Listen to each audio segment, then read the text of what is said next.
निगरानी कुर्सी की देख रहे हैं आप। नॉर्थ कोरिया की तरफ अगर आग भी उठाई तो अंजाम बुरा होगा। बात किसने कही? पुतिन ने यह सीधी धमकी किसी और को नहीं बल्कि डोनाल्ड ट्रंप को दी है। जापान और साउथ कोरिया के लिए भी पुतिन का यही मैसेज है।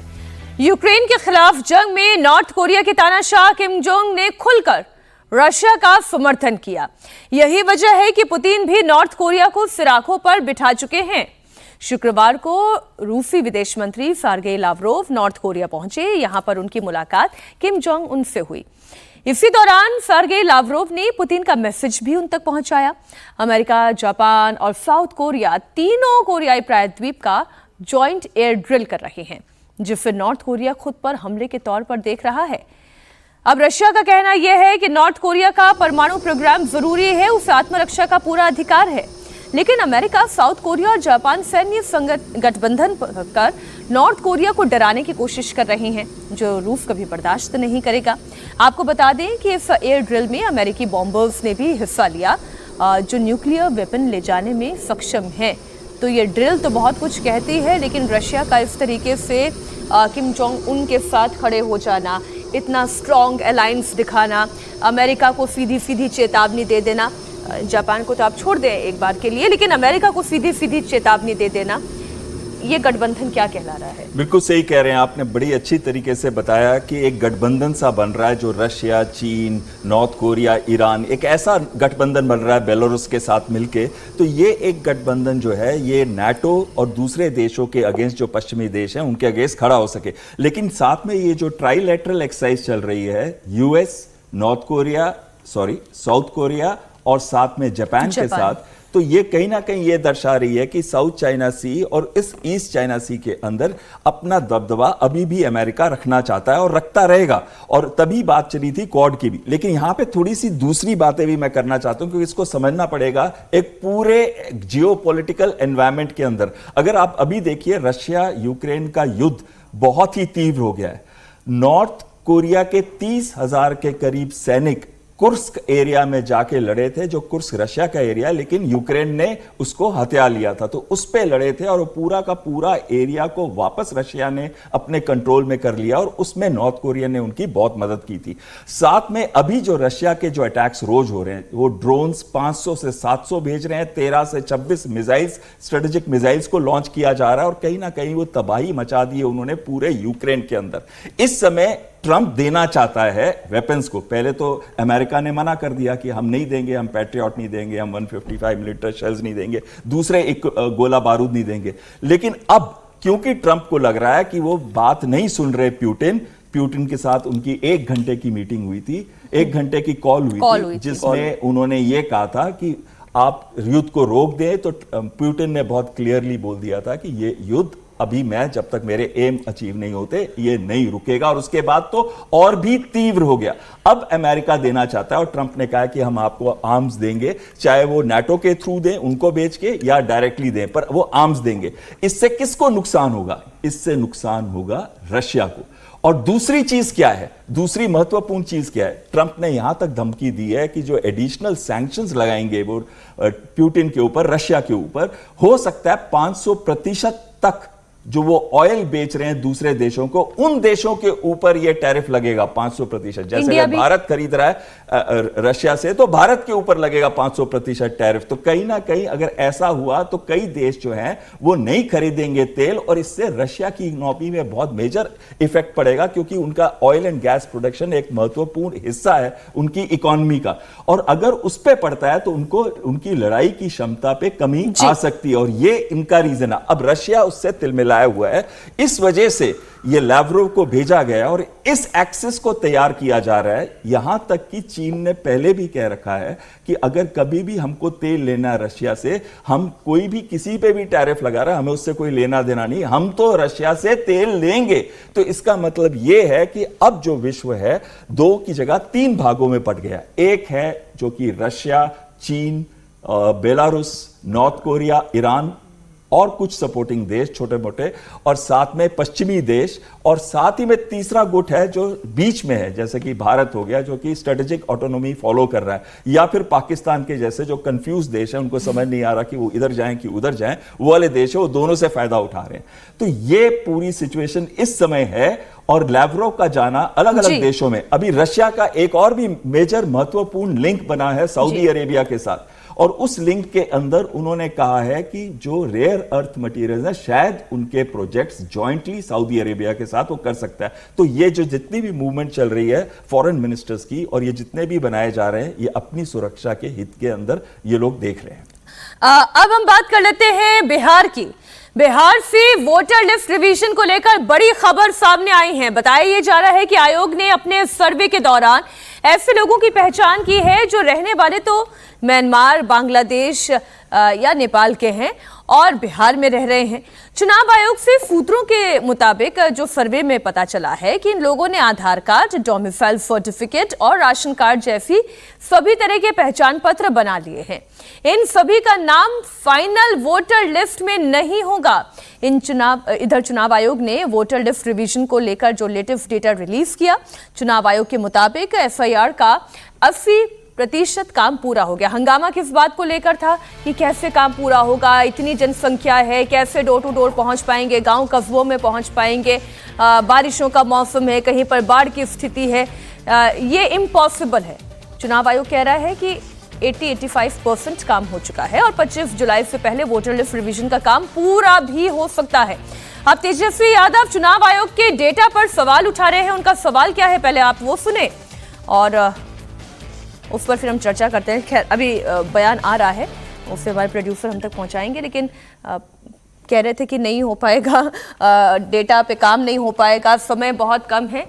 80% काम हो चुका है। विजय जी, देखिए ये एक्सरसाइज पहले भी इस पर बात हो रही थी कि कितना होगा, नहीं होगा, 80% हो गया, तो ये तो अच्छी बात है, क्योंकि सबकी चिंता ये थी कि ये टाइम पर काम हो रहा है कि नहीं हो रहा। लेकिन 80% में भी समझना चाहिए कि 80% में क्या है। 80% में 70% काम तो पहले ही हो चुका है ना जी। कैसा काम? कैसा काम? नहीं, जो लिस्ट थी उसमें 7.5 करोड़ लोग या 8 करोड़ जो वोटर है, उसमें से 5.5 करोड़ पे तो कोई विवाद ही नहीं है। तो वो 8 करोड़ का 5.5 करोड़ तो 60% तो वैसे ही होता है ना। आप इसको समझिए, फिगर्स को कैसे ट्विस्ट किया जाता है। असली काम है कि वो जो 3 करोड़ लोग हैं, हाँ, जिनको लेकर झगड़ा है, जिनको लेकर विवाद है, उस पर कितना काम चुनाव आयोग ने किया है और वो लिस्ट कितनी पूरी हुई है। और यदि ये काम पूरा हो जाता तो इससे अच्छी बात क्या हो सकती है, क्योंकि रिवीजन को लेकर तो किसी ने विरोध नहीं किया है, सब लोग कर रहे हैं। अब बात ये होगी कि जब सुप्रीम कोर्ट में ये रिपोर्ट अभी रखी जाएगी, उस रिपोर्ट को कैसे सुप्रीम कोर्ट लेता है। और जैसे आपने जिक्र किया कि म्यांमार, बांग्लादेश, तो असली झगड़ा वहीं आएगा ना यदि आपने डिलीशन किया, क्योंकि इलेक्शन कमीशन ने पहले क्या कहा था कि हम डिलीशन नहीं करें, डुप्लीकेशन पर रोक लगा रहे हैं। तो डिलीशन करेंगे तो फिर ये पॉलिटिकल पार्टी। चुनाव आयोग ने एक ये बयान भी तो दिया था कि भाई जो भारत का नागरिक होगा वही वोट करने का अधिकारी होगा। ठीक है, लेकिन अब जैसे आपने कहा कि उनके पास राशन कार्ड भी है, डोमिसाइल भी है, वोटर आईडी कार्ड भी है, आधार कार्ड भी है, तो फिर कैसे आप उनके डिसाइड करेंगे सिटीजनशिप? फिर वहां पर वही सवाल आएगा कि क्या इलेक्शन कमीशन डिसाइड करेगा सिटीजनशिप? समझे, क्योंकि आपने जो दस्तावेज दिए, चल रहा है, इसको टेक्निकल तरीके से समझिए ना, जो दस्तावेज आपने मांगे, जिस पर एक विवाद तो हो रहा था कि आधार कार्ड को लेकर, लेकिन जब आधार कार्ड के अलावा सारे जो दस्तावेज हैं फर्जी लोगों के पास, मैं ये नहीं कह रहा कि नहीं होंगे वो फर्जी, तो फिर आप कैसे लड़ाई लड़ेंगे उनके साथ? असली बहस तो यही हो रही है ना कि यदि पहले तो बहस हो रही थी कि सबके पास वो नहीं है, और यदि जो दस्तावेज मांगे हैं तो इलेक्शन कमीशन उन्हीं के आधार पर तो उसको तय कर सकता है वोटर। और जो विपक्ष भी कह रहा है कि भाई चुनाव आयोग के पास ये अधिकार कब से आ गया कि वो सिटीजनशिप तय करे। और अच्छा, ये तो सुप्रीम कोर्ट ने भी कहा, पॉलिटिकल पार्टी ने नहीं, सुप्रीम कोर्ट ने भी इस बात पर जोर दिया कि ये काम इलेक्शन कमीशन का नहीं है। अच्छा, तेजस्वी यादव का बयान आ चुका है। तेजस्वी यादव का बयान एक बार आप सुन लें, उस पर चर्चा और बढ़ाएंगे। आयोग ने दावा किया है कि 80.11% मतदाताओं की गणना प्रपत्र भर दिए हैं, लेकिन ये नहीं बताया गया कि इनमें से कितने प्रपत्र सत्यापित, स्वैच्छिक और वैध तरीके से भरे गए। अभी तक इसकी कोई क्लैरिटी जो है नहीं दी गई। फील्ड से लगातार ये सूचना हम लोगों को मिल रही है कि बिना मतदाता की जानकारी और सहमति से बीएलओ द्वारा फर्जी अंगूठा या हस्ताक्षर लगाकर प्रपत्र जो है उसको डाउनलोड जो है अपलोड जो है वो किया जा रहा है। आंकड़े मात्र अपलोडिंग को दर्शाते हैं, जबकि आयोग ने प्रामाणिकता, सहमति और वैधता की कोई गारंटी नहीं दी है।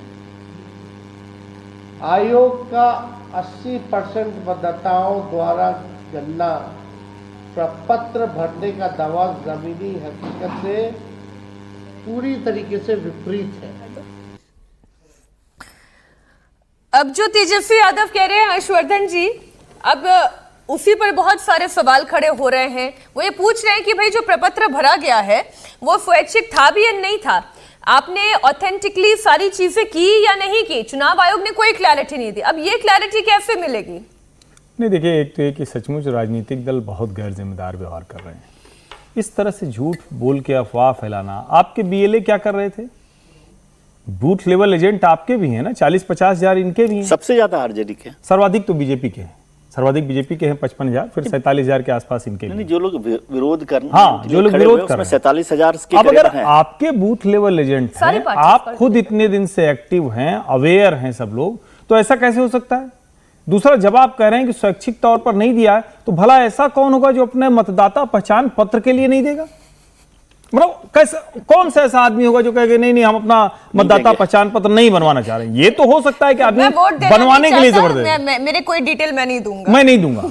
और बड़ा विचित्र सा, मैं इसीलिए कह रहा हूं कि ये जो डिबेट जिधर जा रही है, इतना सुंदर काम हो रहा है। ये जो उस पर सवाल थे वो जायज थे, जैसे आधार क्यों नहीं लोगे भाई, बिल्कुल जायज सवाल है, पूछना चाहिए। समय कम है क्या, ये जायज सवाल है, पूछना चाहिए। लेकिन मतदाता सूची का प्यूरिफिकेशन हो, वेरिफिकेशन हो, एडिशन हो, डिलीशन हो, यही तो डेमोक्रेसी है, यही तो लोकतंत्र है। यानी आप मूल लोकतंत्र पर सवाल खड़ा कर रहे हैं। और मुझे लगता है कि तेजस्वी यादव जब ये सब बोल रहे थे तो शायद वो ये सोच भी नहीं रहे थे कि उनका ही कोई अच्छा समझदार समर्थक अगर उनको ध्यान से सुनेगा तो उसको लगेगा कि अरे हमारा नेता ऐसा है, इतना कम समझ रखता है। आप राजनीति के लिए भी कर रहे हैं तो अपने समर्थकों के मन में भी आपकी छवि खराब हो रही। तो जो ज्यादा पढ़ा लिखा, अवेयर, समझदार व्यक्ति को कहेगा यार इसमें क्या दिक्कत है भाई, हमने गणना प्रपत्र भर दिया, उसमें गणना प्रपत्र में भरना क्या है, नाम भरना है, जगह भरना है, जो डॉक्यूमेंट दे रहे हैं वो भरना है, ले जाके जमा कर देना है। कोई गड़बड़ होगी तो वो लोग थोड़ा और डीप स्क्रूटनी करेंगे, यही तो होना है ना। अब उसमें भी आप सवाल जब खड़ा करते हैं तो सचमुच लगता है कि सिर्फ और सिर्फ विरोध के लिए विरोध हो रहा है। डीप स्क्रूटनी की वजह से तो परेशानी है ना समीर जी, की डीप स्क्रूटनी होगी तो जो इस वक्त विपक्ष का कहना है कि आप ये इंटेंसिव रिवीजन स्पेशली इसलिए कर रहे हैं क्योंकि आप ये चाहते हैं कि उनके मत को कट कर दिया जाए। देखिए, सार्वजनिक रूप से अगर विपक्ष यह कह रहा है, लेकिन कल तो महागठबंधन की बैठक हुई थी टिकट डिस्ट्रीब्यूशन को लेके, उस बैठक में क्या तय हुआ है? उस बैठक में यह भी तय हुआ है कि जो 6 दल है महागठबंधन के अंदर, ये 14 जुलाई से अपने सारा जिलाध्यक्षों के साथ बैठक करेंगे और यह सुनिश्चित करेंगे कि उनका जो वोटर है एक भी मतदान से कटे ना। और कल तो आरजेडी का बयान आया, उनके प्रवक्ता ने बयान दिया है कि बैठक में इस पर चर्चा हुई और हम तैयार है कि हमारा एक भी वोटर लिस्ट से कटेगा नहीं। हमने व्यवस्था अपने जिलाध्यक्ष के माध्यम से, अपने बूथ लेवल एजेंट के माध्यम से, और 15% बूथ लेवल एजेंट बूथों पर राष्ट्रीय जनता दल ने, कांग्रेस ने, माले ने और दूसरे दलों ने बढ़ा दिए हैं। तो जब आप अपने दलों के बूथ एजेंट बढ़ा रहे हो, आप बैठक में बढ़ रहे हो कि हम ये सुनिश्चित करेंगे कि 7.90 जो बिहार में वोटर है उसमें हमारा जो वोटर है वो किसी स्थिति में ना कटे, तो फिर अब आप ये क्यों बोल रहे हो कि भाई जो चुनाव आयोग ये कर रहा है इसमें उनके वोटर के नाम काटने की तैयारी हो रही है? चुनाव आयोग ने तो सुप्रीम कोर्ट में बोला है ना स्पष्ट रूप से कि उनकी जिम्मेदारी है कि एक भी जो वैध वोटर है उसका नाम नहीं कटना चाहिए। सुप्रीम कोर्ट ने कहीं रोक नहीं लगाई है। अगर सुप्रीम कोर्ट को लगता है कि चुनाव आयोग जो विशेष पुनरीक्षण कर रहा है इसमें कोई वैलिड वोटर कर सकता है इसके अंदर, तो चुनाव आयोग इसके ऊपर रोक लगाता। चुनाव आयोग किसी तरह की रोक नहीं लगाई। इसका मतलब तो ऐसे भी समझे ना कि जो वोटर कट रहे हैं वो कह रहे हैं हमारे काट रहे हैं।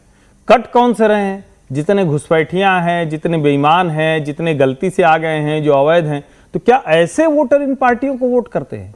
ये तो चिंता की बात है ना। फिर तो हमारी डेमोक्रेसी खतरे में है, फिर तो हमारे लोकतंत्र में अवैध घुसपैठियों ने सेंध लगा दी है। हर्षवर्धन जी, मैं उस पर लेकर आती हूँ आपको कि अगर ये जो अवैध अप्रवासी हैं वो आकर घुसपैठिए हैं, आकर रह रहे हैं यहाँ पर, फिर उनके वो डोमिसाइल सर्टिफिकेट कैसे बन गए, उनके कार्ड्स कैसे बन गए, उनके पहचान पत्र कैसे बन गए, वो यहाँ के नागरिक कैसे बन गए? भाई सीमा पार करके आ रहे हैं तो कोई ना कोई रास्ता है, और या तो किसी से बेईमानी करके आ रहे हैं, यानी कोई तो दो रास्ता है। लेकिन इसका मतलब थोड़ी ना हो गया कि बेईमानी करके किसी ने बनवा लिया तो हम उसको चेक ही नहीं करेंगे। ये कैसे हो सकता है? और विपक्षी पार्टियां बार बार क्या कर रही कि उनको आपके समय में आ गया, 10 साल से आपकी सरकार है। अरे भाई 10 साल से सरकार है, इसीलिए तो ये चिंता ज्यादा बड़ी दिख रही, इसीलिए तो जगह जगह बांग्लादेशी और रोहिंग्या पकड़े जाते हैं, तो लगता है कि इसको स्पेशल इंटेंसिव रिवीजन होना चाहिए, इसीलिए तो ये जरूरत आन पड़ी ना। 2003 के बाद अभी अगर किया जा रहा है तो इसका मतलब कि सरकार को भी तो बहुत कुछ मिला होगा, चुनाव आयोग को भी हर चुनाव में मिलता होगा। और जरा उससे आगे सोचिए, मैं बार बार ये बात कह रहा हूं, अगर घुसपैठिए बेईमानी से उसमें दाखिल होने वाले प्रवासी जिनका 2-2, 3-3 जगह है, अगर वो सब हटा दें तो क्या भारत के मतदाताओं की जो संख्या है वो भी सही नहीं आएगी? अभी तक तो इसका मतलब कि इन्फ्लेटेड है, ये भी तो है ना, डुप्लीकेसी है, बोगस है, बेईमानी से है। तो इनको तो हटाना ये लोकतंत्र के लिए जरूरी है। अगर इतना काम भी नहीं करेंगे तो फिर और किस लिए चुनाव आयोग? चुनाव आयोग का और काम ही क्या है? बिल्कुल ठीक बात। एक और खबर बिहार से ही जुड़ी हुई, इसमें एक चीज कहना चाहता हूं मैं। टाइम्स ऑफ इंडिया के एडिटोरियल में आया कि 2 जगह थी, किशनगंगा और पटना, जहां पे इन्होंने आधार कार्ड एक्सेप्ट किए थे बीएलओस ने। और अगर 1, 2 या 3 या कुछ जगहों पे अगर एक्सेप्ट किए गए आधार कार्ड्स और बाकी जगह नहीं किए गए तो ये एक सीरियस डिस्क्रिपेंसी होगी। और दूसरी चीज है, किशनगंज के अंदर 2 लाख के करीब एप्लीकेशंस है रेजिडेंसी के लिए, तो क्या वो एप्लीकेशंस के ऊपर काम किया जा पाएगा इस टाइम के अंदर? मुझे नहीं लगता। तीसरी चीज और बड़ी इंपॉर्टेंट चीज ये आ जाती है, जो 75 लाख के करीब पलायन करके बाहर काम कर रहे हैं बिहारीस, तो उनके बारे में क्या उनके सारे चेक हो गए हैं या उनमें से कुछ रह जाएंगे? ये इस पे अब सोचना है इलेक्शन कमीशन को, वो किस तरह से काम कर रहा है। ये तो नहीं हो सकता कि किसी का आधार कार्ड मान्य है और किसी का आधार कार्ड मान्य नहीं है।